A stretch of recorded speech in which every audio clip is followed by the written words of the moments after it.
Estimados hermanos y amigos, para poner punto final a la serie de estudio o mensaje acerca de las 7 iglesias del Apocalipsis, comenzamos con la iglesia de Éfeso y estamos cerrando en esta noche con la iglesia de la Odisea, que abarcan el capítulo 2 y 3 del libro de Apocalipsis. Aquí vamos a hablar en esta noche desde el verso 14 al verso 22, que cierra con broche de oro esta serie de mensaje acerca de las 7 iglesias del Apocalipsis. Bien, la Odisea.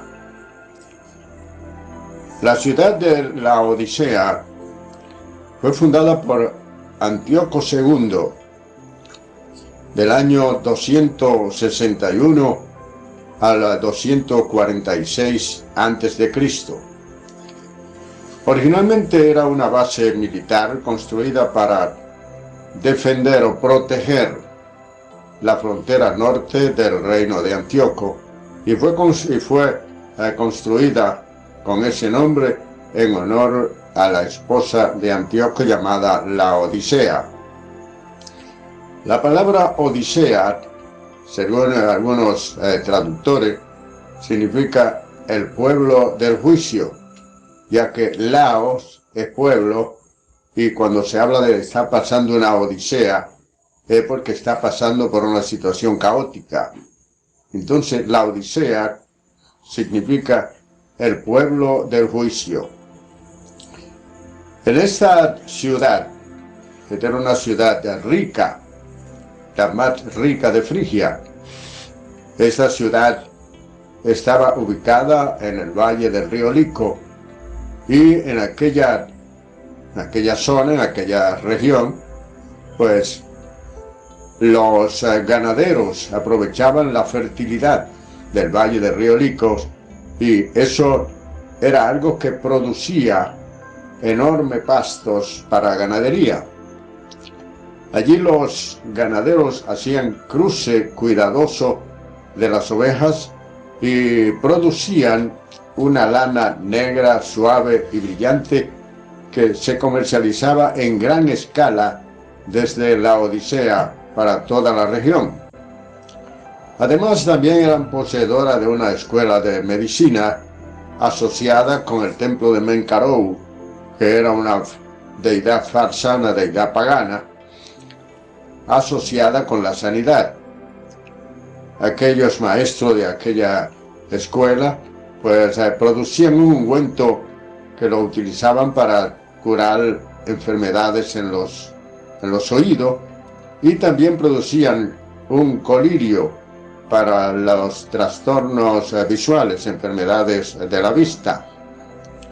Y se hicieron sumamente poderosa. Esta ciudad también estaba bendecida por la cercanía de 2 rutas imperiales importantes en la zona. Una ruta de esta comenzaba en Éfeso, atravesaba todas las orillas del mar Egeo hasta terminar en la región de Anatolia. La otra, según el mapa de aquella zona. La otra ruta comenzaba en Pérgamo, que era la capital provincial de la región, y se extendía por el sur hasta el mar Mediterráneo y terminaba en Atalía, cerca de Panfilia, y venía a ser la ciudad más rica de Frigia en aquella zona. Ahí estaba ubicada la iglesia de la Odisea. Ahí estaba ubicada. Entonces, esta es una iglesia que emparentó con el mundo, se fundió con la riqueza material de aquella zona, se materializaron la iglesia, los líderes y la membresía. Aquí no se habla de ningún remanente como se habla en las otras iglesias del Apocalipsis, ni se habla tampoco de un adversario poderoso, ni de persecuciones, ni de grandes herejías, sino que el problema de aquí es que se metalizó la iglesia y se independizó de Cristo. Por eso cuando busquemos en el verso 20 vamos a encontrar que Él está fuera de la iglesia y está llamando a veces a alguno de la iglesia que oye su voz y abre la puerta, pero esto lo vamos a explicar en el transcurso del desarrollo del estudio que estamos realizando en esta noche. Ahora veamos lo que nos dice aquí la palabra del Señor. Comienza en el verso 14 del capítulo 3 al verso 22. Escribe al ángel de la iglesia en la Odisea: el Amén, el testigo fiel y verdadero, el principio de la creación de Dios, dice esto: yo conozco tus obras, que ni eres frío ni caliente. Ojalá fuese frío o caliente, pero por cuanto no eres ni frío ni caliente, sino tibio, te vomitaré de mi boca. Porque tú dices: yo me he enriquecido y de ninguna cosa tengo necesidad. Pero tú eres un desventurado, miserable, pobre, ciego y desnudo. Yo te aconsejo que de mí compre oro refinado en fuego para que sea rico, y que compre vestidura blanca para vestirte y no se vea la vergüenza de tu desnudez. Y unge tus ojos con colirio para que vea. Yo reprendo a todo el que amo. Sé pues celoso y arrepiéntete. He aquí yo estoy a la puerta y llamo.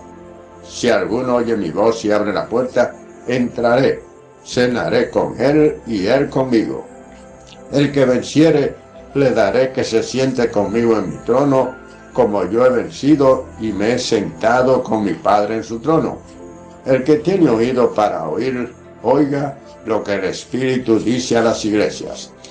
Estos son los versos bíblicos que estamos citando desde el verso 14 al verso 22. Vamos ahora al análisis de estos versos bíblicos. Aquí el Señor se presenta con lujo de detalle, el Amén, pero le envía un mensaje al pastor de la iglesia, al ángel de la iglesia.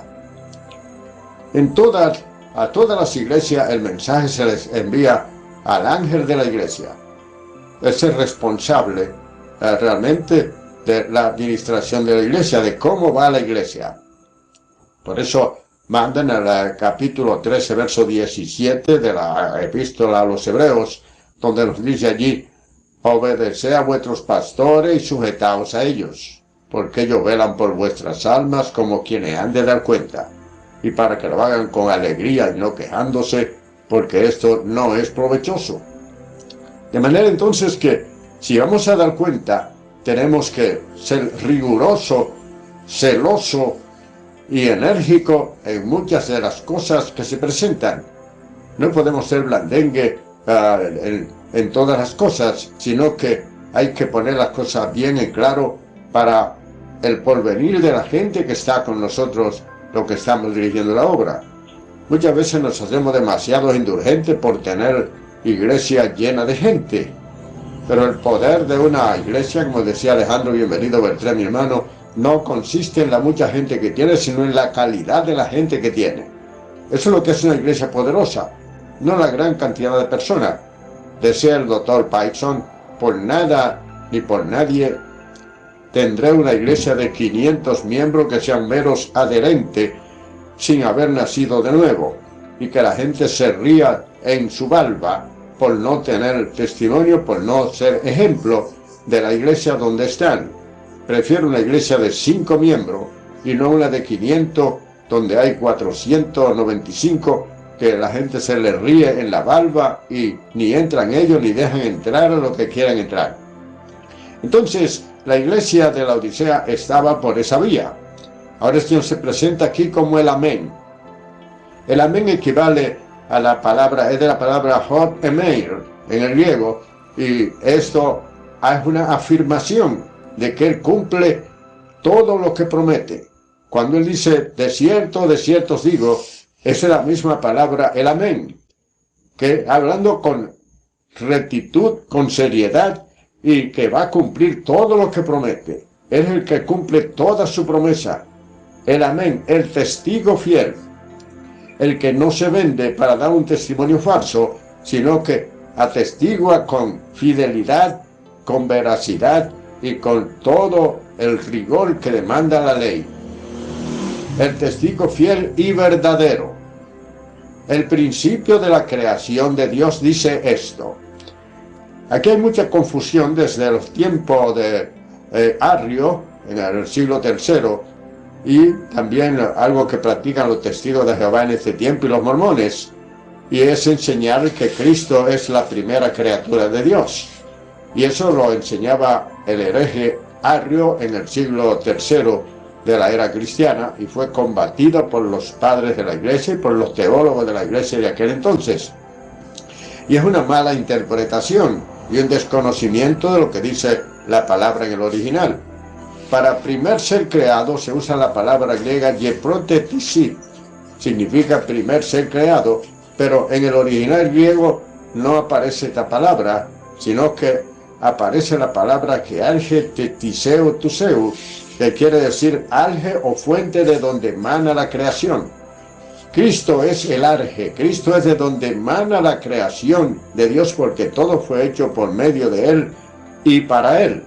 Cuando buscamos el capítulo 1, verso 3 del Evangelio según San Juan, encontramos allí en forma clara y sencilla, cuando dice que todas las cosas por Él fueron hechas y nada de lo que ha sido hecho sin Él fue hecho.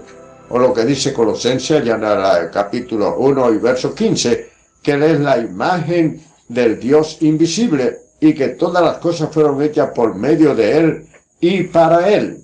O sea, que cuando hablan de que Cristo es una criatura, y eso lo tienen los testigos de Jehová y también los adventistas del séptimo día, porque he oído de sus predicadores diciendo que Jesús es el arcángel Miguel. Inclusive en la página 178 del libro El plan divino de Dios se está cumpliendo ahora para bien del hombre, los testigos de Jehová dicen que el arcángel Miguel en una ocasión desapareció en el cielo, vino a la tierra, se encarnó en el vientre de María y que es Jesucristo. También los adventistas del séptimo día también dicen que Jesucristo es el arcángel Miguel. Pero cuando nosotros buscamos, viendo que Cristo es el Todopoderoso, como dice Apocalipsis capítulo 1 y verso 8, lo dice allí bien clarito, que el Señor es el Todopoderoso. Yo soy el Alfa y la Omega, el principio y el fin, dice el Señor, el Todopoderoso. Viene del griego ego tu alfa, kaito hot, geato gealge kaito telo. Quiere decir que Él es el Todopoderoso. Y cuando buscamos Mateo capítulo 28, allá en el verso 17, dijo, toda potestad me da en los cielos y en la tierra. O sea, Él es el Todopoderoso. Por lo tanto, no es una criatura, está por encima de toda la criatura y todas fueron hechas por Él. Cuando buscamos el verso 9 del único capítulo de la epístola del apóstol Judas, encontramos donde dice que cuando contendía el arcángel Miguel con el diablo por el cuerpo de Moisés, no se atrevió a proferir palabra de maldición contra él, sino que le dijo, el Señor te reprenda. ¿Y quién es el Señor? El Señor es Jesucristo. Entonces, dice que no se atrevió. ¿Habrá algo que no se atreva a ser Jesucristo? ¿Puede Jesucristo estar por debajo de Satanás o no atreverse a reprender a Satanás? Eso sería algo inverosímil, hablar de esa manera, y sería una ignorancia crasa en las personas que entienden que Cristo no podía reprender a Satanás, y entonces, ¿qué vamos a decir? Que no es todopoderoso, cuando la Biblia dice que Él es el Todopoderoso. Por lo tanto, Él habla aquí bien claro. El principio de la creación de Dios dice esto: yo conozco tus obras, que ni eres frío ni caliente. Ojalá fuese frío o caliente, pero por cuanto no eres frío ni caliente, sino tibio, te vomitaré de mi boca. Aquí habla el Señor de personas que habían perdido todo el fervor. Los manantiales fríos refrescan al individuo y los manantiales calientes son buenos para bañarse, pero el agua tibia es un vomitivo. El que se bebe un jarro, un vaso de agua tibia, posiblemente le va a causar náusea y puede hacer que vomite. Y cuando el Señor dice, te vomitaré de mi boca, nosotros somos el cuerpo de Jesucristo. Y cuando uno pues vomita, lo que expulsa algo de dentro del cuerpo hacia afuera. Quiere decir entonces que el Señor está amenazando aquí de sacarlo de su cuerpo, que es la iglesia. Sacarlo de la iglesia. Te vomitaré. Por cuanto eres tibio, te vomitaré de mi boca. O sea, te sacaré de mi cuerpo. No será partícipe, no será parte de mi iglesia. Es lo que el Señor nos enseña aquí en este pasaje bíblico que estamos analizando. Dice, porque tú dices, aquí hay lo que se llama una autosuficiencia y una autoestima demasiado elevada. Cuando una persona se sobreestima a sí mismo, subestima a los demás, se considera superior a los demás. Y esta iglesia decía allí, yo me he enriquecido y de ninguna cosa tengo necesidad. Me he enriquecido. Se había hecho rica realmente en las cosas materiales, pero veamos más adelante la condición como el Señor la ve. Ella se había enriquecido, pero le sucede a los que se enriquecen en la tierra y no son ricos para con Dios, lo que dice el Evangelio según San Lucas, capítulo 16, verso 16 en adelante. Dice que la hacienda de un hombre creció mucho en un año y él no sabía qué hacer. Es una parábola del Señor Jesús para instruir a sus discípulos, enseñándoles acerca de dónde se debe tener tesoro. Entonces, aquí encontramos, estimados hermanos y amigos, donde el Señor dice que ese hombre tenía su tierra y su tierra produjo mucho en ese año, y de tal manera que no cabía en los almacenes que él tenía, en los graneros que tenía. Pero comenzó a pensar consigo mismo y dijo realmente, bueno, ya sé lo que voy a hacer. Voy a desbaratar los graneros que tengo, los voy a construir mayores y almacenaré todos mis bienes. Y luego habló con su alma, alma mía, come, bebe, regocíjate, disfrútalo, porque tiene bienes para muchos años. Entonces el ángel de la muerte vino esa noche y dijo, necio, esta noche vienen por tu alma, y todo lo que ha provisto de quién será. Así es todo aquel que es rico en la tierra, pero no es rico para con Dios. Donde está tu tesoro, allí estará tu corazón. De manera entonces que tenemos que hacer tesoro en el cielo, donde la polilla y el orín no corrompen ni ladrones minan. Porque los bienes de la tierra son prestados, y mientras estamos aquí podemos disfrutarlo, pero al partir tenemos que dejarlo todo. Como la ilustración que se hace de Alejandro Magno, que dijo que cuando muriera lo pusieran el ataúd abierto, con las manos abiertas fuera del ataúd, y que fueran un paquete de gente tirando delante todos los bienes que él tenía en el camino, para que vieran que nada trajo y nada se llevaría. Y es una gran verdad. Nada trajimos a este mundo y nada vamos a sacar de él. Ya Dios habló. Primera de Timoteo, capítulo 6 y verso 7 dice, porque sin duda nada trajimos a este mundo y nada podremos sacar de él. Si tenemos ropa y comida, estemos contentos con eso, porque todo lo que tenemos es ganancia. No trajimos nada y nada nos llevaremos. Estimados hermanos, tenemos que despertar, abrir los ojos espirituales para no caer en el terreno que cayó la iglesia de la Odisea. Entonces, seguimos con el desarrollo de estos versos bíblicos. Me he enriquecido y de ninguna cosa tengo necesidad. Bueno, esa es la forma como la gente en el mundo ve las riquezas y como ve las cosas verdaderamente, y entienden que la gente que tiene todo esto es feliz. Decía Yevgeny Yestusenko que si todo el mundo cargara en su mente, en su frente escrito, todas sus congojas, dificultades, problemas, angustia, gente que nosotros también admiramos o que nosotros envidiamos, lo que le tendríamos fuera pena. Pero como no tienen todas las cosas escritas donde podemos verlo, vemos solamente la apariencia, como decía Nicolás Maquiavelo en su obra El Príncipe. Todos pueden ver lo que tú aparentas, pero poco pueden percibir lo que tú eres. Hay gente que está muy rozagante en el medio y que parecen artistas y una alegría, pero esa gente son como el payaso. Solo tienen una congoja terrible y vemos que muchos se suicidan y otros se dan a los vicios para tratar de acallar la voz de la conciencia y vivir una vida realmente en la calle sin tener ningún tipo de responsabilidad. Aquí el Señor le dice a la iglesia: pero tú eres un desventurado, miserable, pobre, ciego y desnudo. Ven ustedes cómo ve Dios la cosa. Él es el que conoce la interioridad de cada persona, de cada individuo. Nosotros vemos lo de afuera, pero el Señor ve lo que hay dentro de nosotros.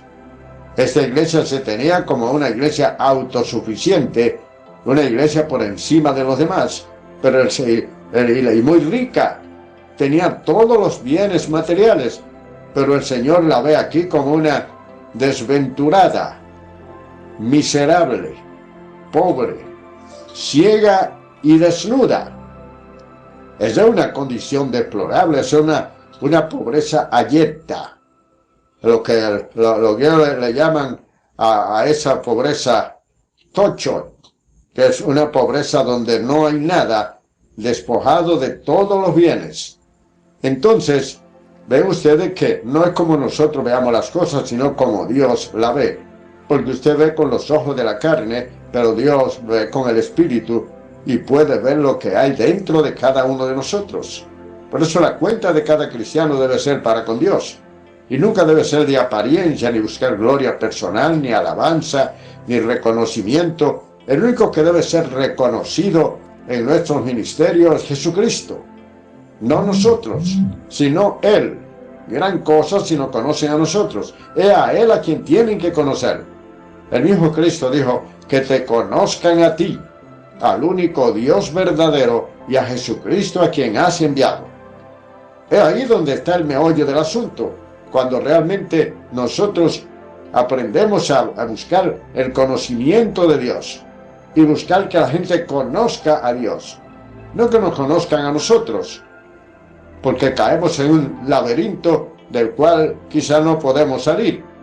Pero si le damos la gloria a Dios y buscamos que el que sea conocido sea el Señor, entonces Él se glorifica en nosotros y Él realmente nos levanta, porque Él verdaderamente es el que levanta del polvo al pobre, como dice el Salmo 113, versos 6 y 7.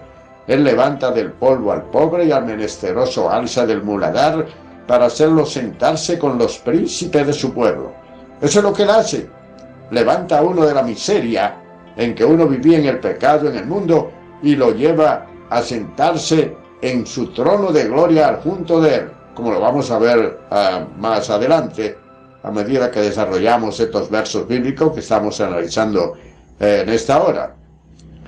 Tú eres un desventurado, miserable, pobre, ciego y desnudo. ¡Qué condición!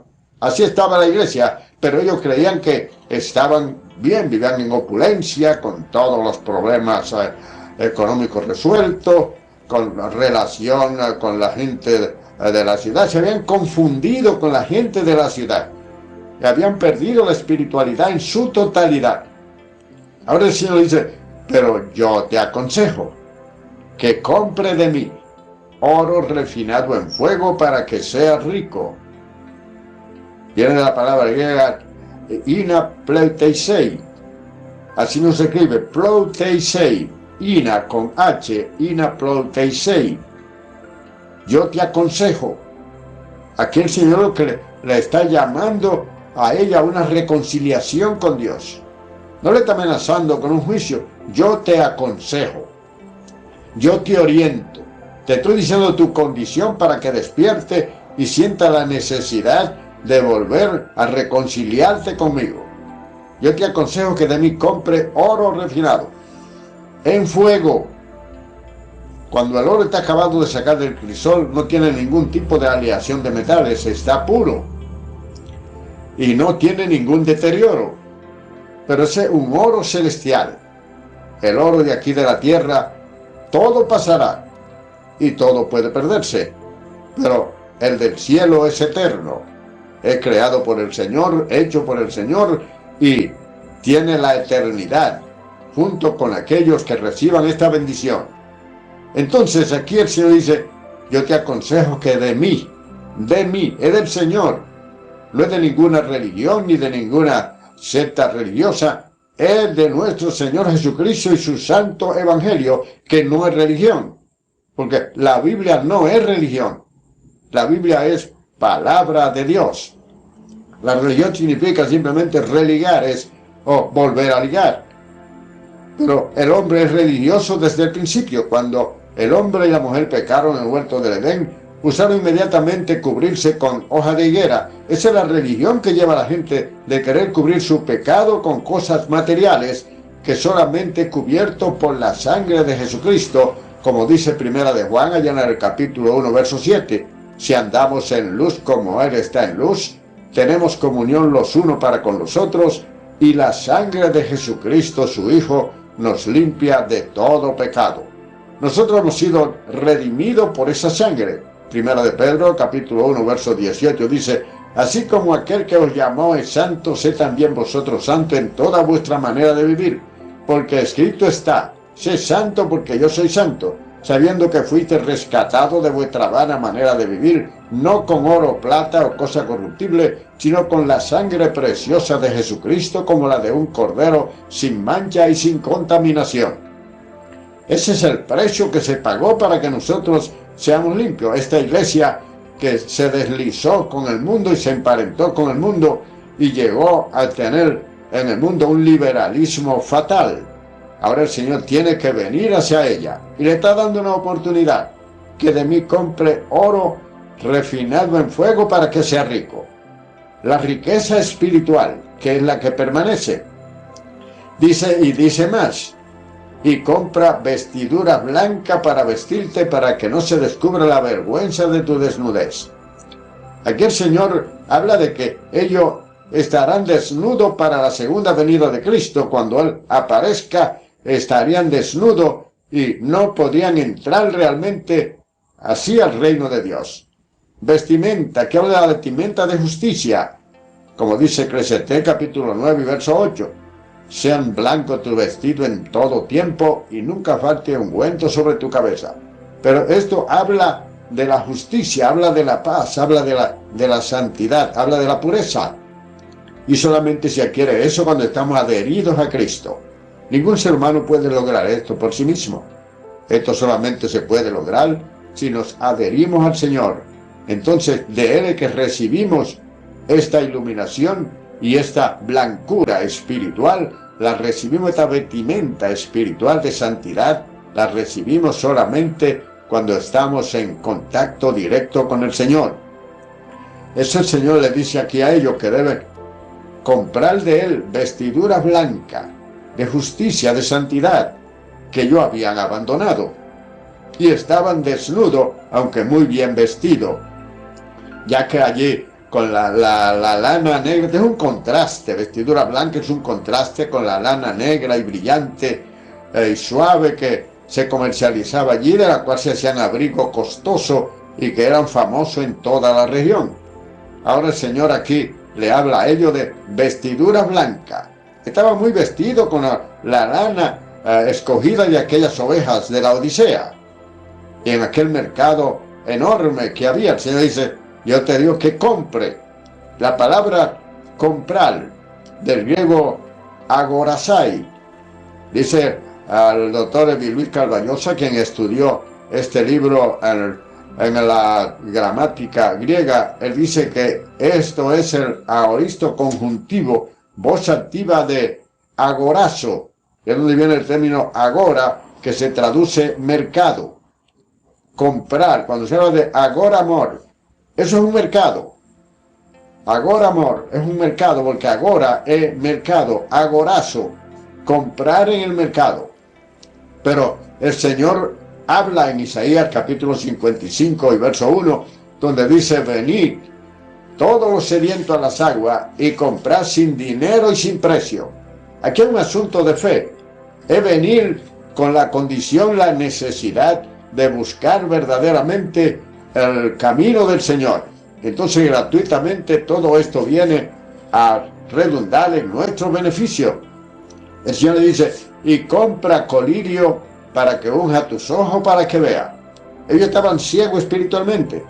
Dijimos en la introducción que en la escuela de medicina que tenían allí en la ciudad de la Odisea, ellos tenían allí una escuela de medicina donde fabricaban un ungüento para curar enfermedades de los oídos y un colirio para los trastornos visuales o problemas de la vista.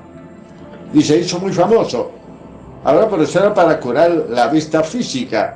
Pero ellos estaban la vista física muy clara, pero espiritualmente estaban ciegos.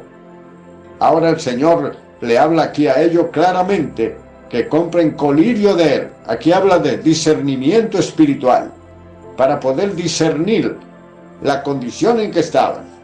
Yo te aconsejo que compre de mí colirio para que vea. Ellos usaban el colirio que fabricaban en aquella escuela de medicina, asociada con Mencaró, aquella deidad farsa y pagana de aquel entonces, que eran muy templos hermosos lo que tenían para estos tipos de dioses, allí en la ciudad de la Odisea. Entonces, aquí el Señor le aconseja a ellos: yo te aconsejo que compre de mí oro refinado en fuego para que sea rico, y que también compre de mí vestidura blanca para vestirte y no veas la vergüenza de tu desnudez. Pero más le dice: y colirio, y unge tus ojos con colirio para que vea. Yo reprendo y castigo a todo el que amo. Sé pues celoso y arrepiéntete. El Señor nos somete a nosotros a prueba muchas veces no para Él conocernos. Él sabe quiénes somos. Es para que nosotros nos conozcamos a nosotros mismos.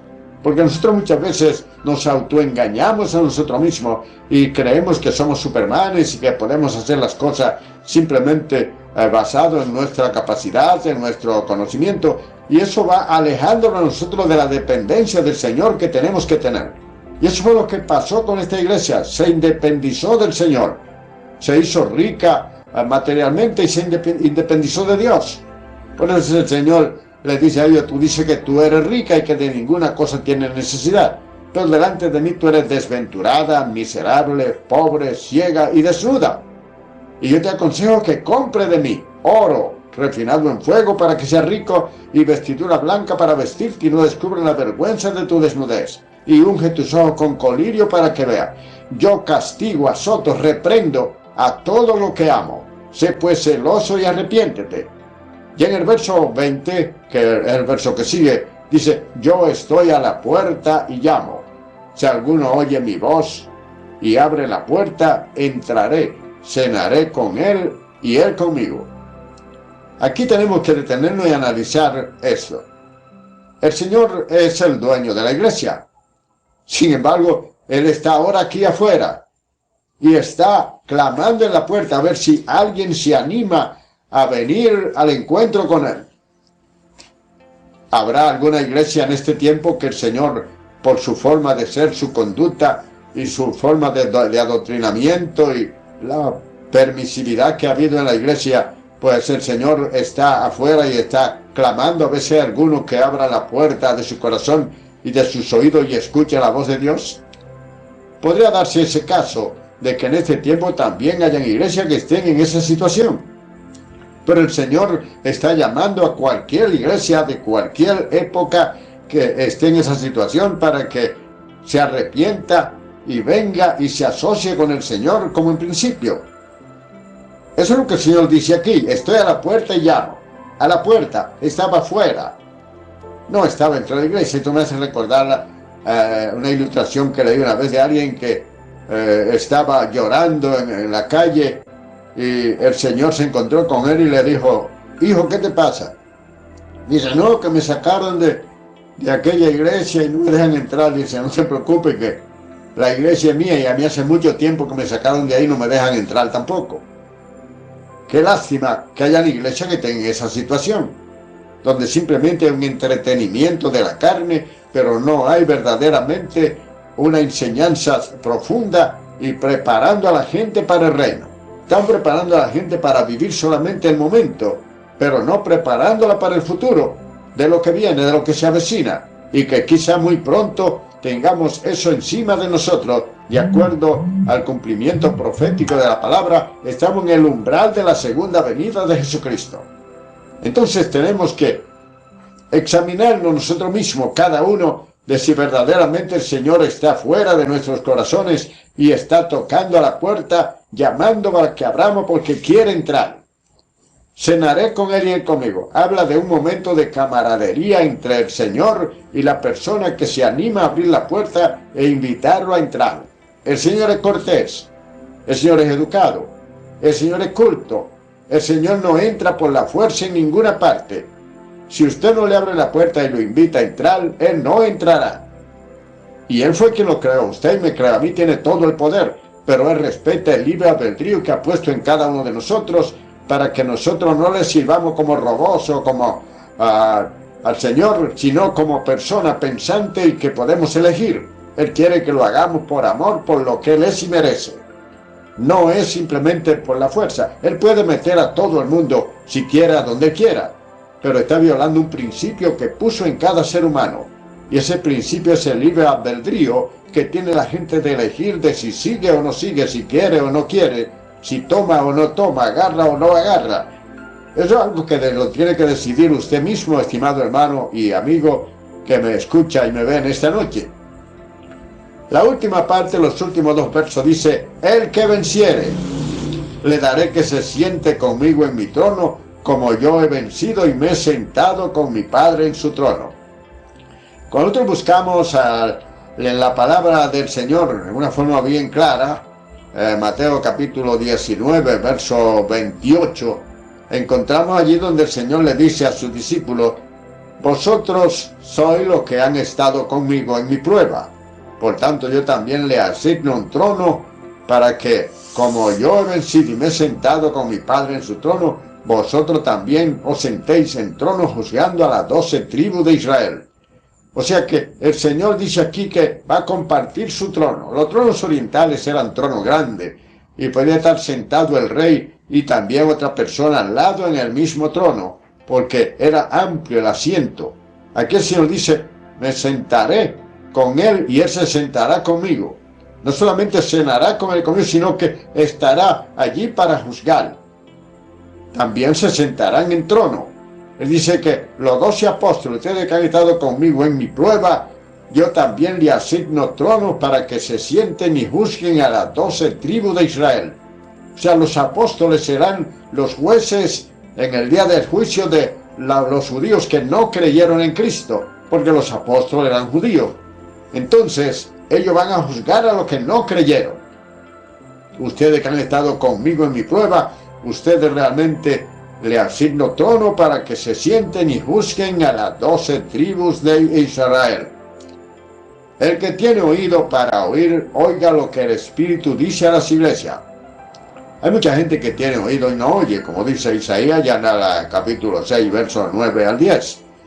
Tienen oído y no oyen, y tienen ojo y no ven. Se hacen los ciegos y los sordos, pero ¿quién es el que realmente pierde, estimado amigo, si usted se hace ciego y sordo a la voz de Dios? Y usted, estimado pastor, también si no está verdaderamente exigiendo a la iglesia que cumplan con su deber. Y cuando hablo de cumplir con deber, no me refiero en ninguna manera a dinero, me refiero a los deberes espirituales que tiene que cumplir cada creyente. Cada cristiano tiene un deber que cumplir de consagrarse al Señor. Pero tiene que tener oído para oír lo que el Espíritu dice a las iglesias de cualquier época. Él está hablando a todas las iglesias, no solamente a la de la Odisea, sino a todas las iglesias que atraviesan esa situación. Él lo está llamando a la comunión con Él.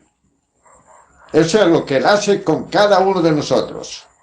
Que Dios le bendiga rica y abundantemente. Es su hermano Gabriel Beltré, desde la Ermita Moca para el Concilio de Damasco en República Dominicana.